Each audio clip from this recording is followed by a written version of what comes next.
This is my video for assignment 3 question 1 to run the example interrupt code and then discuss its operation.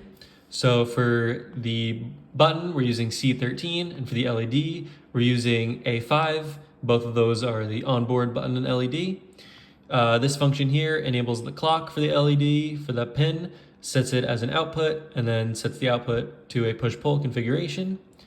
This function here is just an easy way to toggle the LED by XORing the ODR for the LED's pin.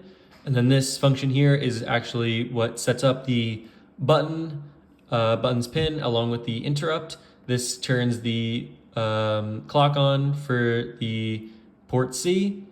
This sets the mode for the button's pin to input. And then this sets it to neither pull up nor pull down. Since the way the board is set up, the button is by default pulled up outside of the pin.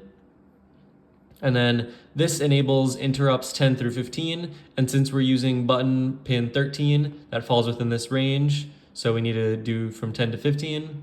And then it also sets the priority of that interrupt to 0. And then this line here is what it sets up the system configuration controller and enables the clock for it. Since that is the controller that allows us to manage the external line connection of with the GPIO. And then this here sets up the external interrupt configuration register.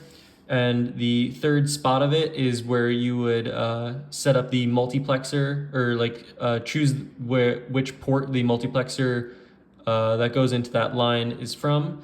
So we're clearing out the bits for 13th interrupt and then making sure that the multiplexer is 10 in binary, which would be port C, since that's the port the pin is connected to, the button is connected to. And then this interrupt mask just makes sure that the interrupt is not masked so that it's actually in use. And then since the button is pulled up, we want to look for a falling trigger so for when the actual interrupt is supposed to happen. And then this is the interrupt handler. It makes sure that the 13th interrupt was the thing that triggered the handler. It then toggles the LED 10 times and then clears any necessary flags to make sure that the interrupt doesn't happen again. And then here is the hanging main loop, the main function with the hanging while loop. So just keep the processor on so that it's ready to get any interrupts that might happen. So it'll leave the while loop and go to the actual interrupt handler. And then here is the code in action. When I click this button, the LED toggles 10 times, and that's it.